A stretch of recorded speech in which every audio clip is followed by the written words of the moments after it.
अरे कवन करा के बोला केकर गीत था, केकर गीत था। सैया चल गईला बाहरामा,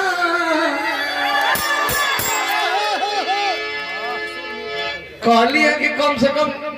इनकर गीतिया गा के हम तो सबूर कर लो जा कि संगे भैया के खड़ा होके गाओ तो नहीं, कोनो चैनल से कम नहीं है। ताली बजे के चाहिए बात पर।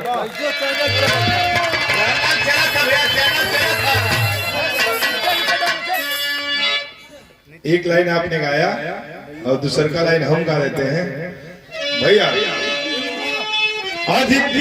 पता चल जाइब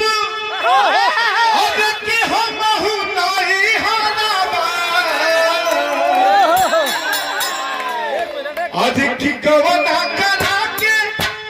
ए ना जा चल गईला बहाराबा, आई पता चल जाइब अब हम नहीं हराबा, कि तोहार आइल नहीं खाए रोटी भात के, कि तोहार आइल नहीं खाए रोटी भात के, बुझत नहीं का हमारा रोटी भात के, बुझत नहीं का हमारा बात के, ना चल गई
लेकिन यही में वो लाइन और ही गावे के मन कर देना समार भैया।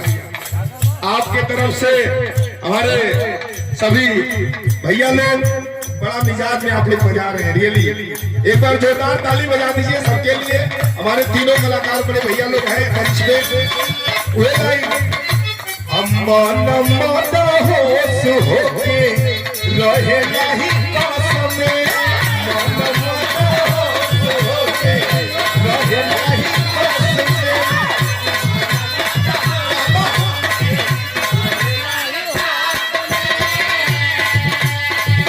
दिलवा भी हो गई दोसर के पास में, दिलवा भी हो गई दोसर के पास में। आज क्यों खाना के ललिया अपना के बलिया, कोई खाना के ललिया अपना के बलिया, अखियां के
सुना सा तनी होनियो बैठल बानी जा रेवा सब थपरी बजा लेंगे कासे तनी गर्मी आ गई शरीर में क्या बात है अब तला लूना दाल में खोना नवा रहे कहां पे अनाए गोरी अब तला लूना दाल में खोना नवा रहे कहां पे अनाए गोरी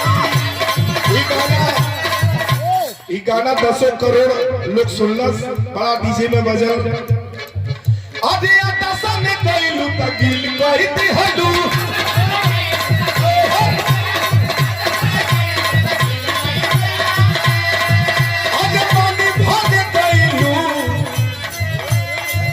अरे पानी भागे कइलू त खड़े पीछे लइलू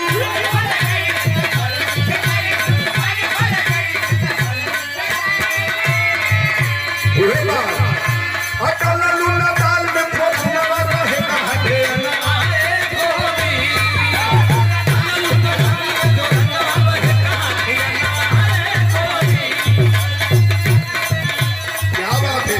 बड़ा बहुत बहुत धन्यवाद एक बार जोरदार ताली बजा के आशीर्वाद दे दीजिए हमें आप सब और बड़े भैया लोग मंच पर विचारशील हैं और यहाँ के सम्मानित हमारे बड़े बुजुर्ग बड़े भैया छोटे भैया सब लोग उपस्थित है बड़ा अच्छा लागल आए भैया अब माइक संभाली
सजा दे रहल बानी हमरा के तो ऊ कहता प्रेमी मोहन भैया